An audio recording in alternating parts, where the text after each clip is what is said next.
Hi, good evening to you both. Yeah, we are standing next to and staring at the exact situation here on the New Haven Green that Nix the Nip members are trying to avoid. People using these nip bottles and then just disposing of them anywhere they please. However, people who are opposed to this idea say that banning them only in certain towns and cities is simply not the answer to this problem.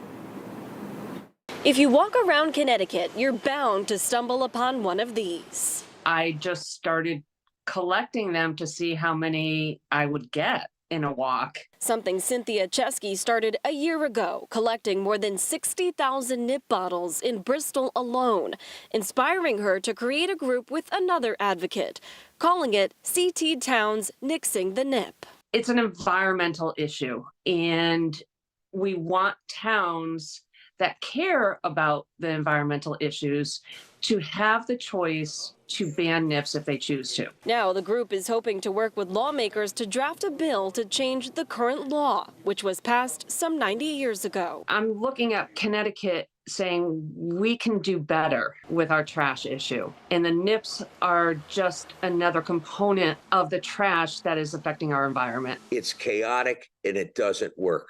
Larry Cafaro with Wine and Spirits Wholesalers of Connecticut agrees nip bottles contribute to litter.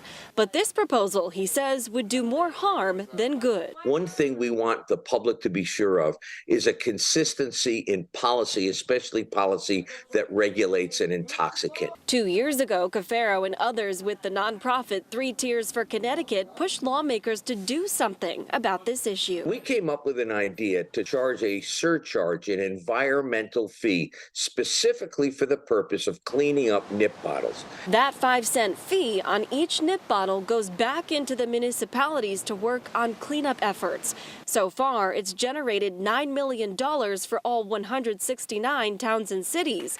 But Chesky feels the problem is still persisting. The 5 cents, it isn't solving the problem because the 5 cents, people are still throwing them out on the ground.